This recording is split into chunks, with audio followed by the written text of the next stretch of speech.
উঠে আসলো দিনের বাছাই করা সেরা বড় খবরগুলি। চলুন প্রথমে শিরোনামগুলি দেখে নেওয়া যাক।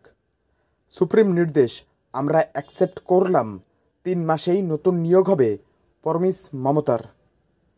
স্কুলে এগিয়ে এলো গরমের ছুটি, কবে থেকে পড়ছে চাকরি বাতিলের দিনই বড় ঘোষণা মমতার। মোথাবাড়িতে বাহিনী মোতায়েন করতে চায় কেন্দ্র, রিপোর্ট চাইল হাইকোর্ট। সুপ্রিম কোর্টের রায়ে দক্ষিণ দিনাজপুরেই 581 জন চাকরিহারা, শিখেই উঠবে পঠন পাঠন। দুর্নীতির জন্যই তৃণমূল ছেড়েছিলাম, 26,000 চাকরি বাতিল হতেই ফের সরব প্রাক্তন সাংসদ। 2026-এ বিজেপি ক্ষমতায় এলে যোগ্যদের জন্য সুপ্রিম কোর্টে যাব, প্রতিশ্রুতি শুভেন্দু অধিকারীর। চলুন বিস্তারিত খবরে। তার আগে চ্যানেলে প্রথমে থাকলে চ্যানেলটিকে অবশ্যই সাবস্ক্রাইব করুন, ভিডিওটিকে লাইক করতে অবশ্যই ভুলবেন না, আর আপনার গুরুত্বপূর্ণ মতামত কমেন্টে জানান অবশ্যই। সুপ্রিম নির্দেশ আমরা অ্যাকসেপ্ট করলাম, 3 মাসেই নতুন নিয়োগ হবে, প্রমিস মমতার। এসএসসির 2016 সালের প্রায় সম্পূর্ণ প্যানেল বাতিলের সুপ্রিম নির্দেশ অ্যাকসেপ্ট করার কথা বললেন মুখ্যমন্ত্রী মমতা বন্দ্যোপাধ্যায়। প্রায় আধ ঘন্টার একটি সাংবাদিক সম্মেলনে বুঝিয়ে দিলেন তার সরকার শীর্ষ আদালতের রায় মেনেই 3 মাসের মধ্যে চাকরি বাতিলের আওতায় পড়া প্রায় 26,000 শিক্ষক শিক্ষিকা, শিক্ষাকর্মী ও অশিক্ষক কর্মচারীর পুনরায় নিয়োগের প্রক্রিয়া সম্পূর্ণ করে ফেলবে। যদিও মমতা জানিয়েছেন এই কাজ করার কথা রাজ্য স্কুল সার্ভিস কমিশনের এবং তারা একটি স্বতন্ত্র সংস্থা, তাদের কাজে কোনো রকম হস্তক্ষেপ রাজ্য সরকার করে না। কিন্তু রাজ্যের শিক্ষামন্ত্রীর মাধ্যমেই ইতিমধ্যেই এসএসসি কর্তৃপক্ষকে যা বার্তা দেওয়ার তা দিয়ে দিয়েছেন মুখ্যমন্ত্রী মমতা। স্পষ্ট করে দিয়েছেন এই বিষয়ে রাজ্যের অবস্থান ঠিক কী।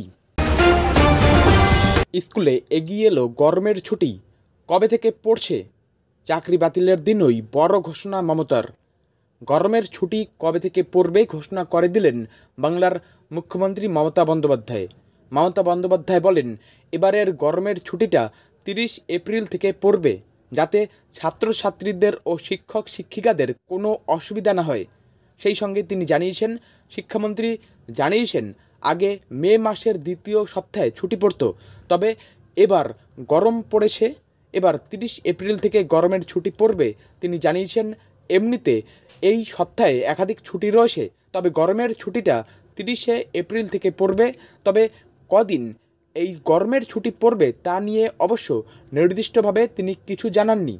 তবে গরম সবে পড়তে শুরু করেছে, এখনও কাঠফাটা গরম পড়েনি। তবে পরীক্ষার রেজাল্টের পরে স্কুল খুলতে শুরু করেছিল, আর আচমকাই স্কুল বন্ধের ঘোষণা। এদিকে চলতি সপ্তাহে একের পর এক ছুটি, তখনও স্কুল হবে না, একের পর এক শিক্ষা দিবস কাজে লাগছে না, তার উপর গরমের ছুটি পড়ার ঘোষণা হয়ে গেল।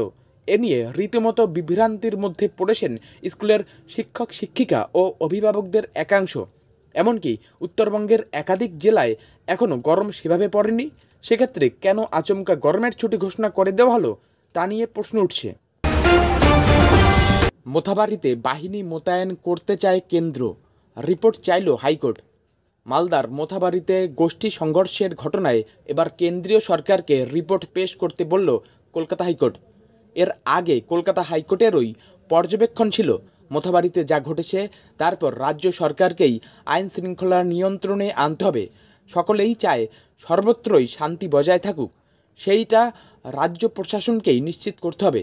আপাতত এক্ষেত্রে কেন্দ্রীয় সরকারের কোনো ভূমিকা নেই, কিন্তু যদি রাজ্য সরকার তার দায়িত্ব পালন করতে ব্যর্থ হয় তখন দেখা যাবে। মোথাবাড়ির ঘটনায় বৃহস্পতিবার ফের শুনানি ছিল কলকাতা হাইকোর্টের বিচারপতি সৌমেন সেন ও বিচারপতি স্মিতা দাসদের ডিভিশন বেঞ্চে। আগেই এই মামলায় সংশ্লিষ্ট বেঞ্চে রাজ্য সরকারকে রিপোর্ট পেশ করার নির্দেশ দিয়েছিল উচ্চ আদালত। এদিন রাজ্যের পক্ষ থেকে আদালতে সেই রিপোর্ট পেশ করা হয়। সুপ্রিম কোর্টের রায়ে দক্ষিণ দিনাজপুরেই 581 জন চাকরিহারা, শিখেই উঠবে পঠন পাঠন। নিয়োগ দুর্নীতি মামলায় 26,000 চাকরি প্রার্থীর বৃহস্পতিবার চাকরি গেল, আর তা নিয়ে সরগরম হয়ে যায় রাজ্য রাজনীতি। এই রায়ের পর চাকরিহারাদের পাশে দাঁড়ানোর বার্তা দিলেন মুখ্যমন্ত্রী মমতা বন্দ্যোপাধ্যায়।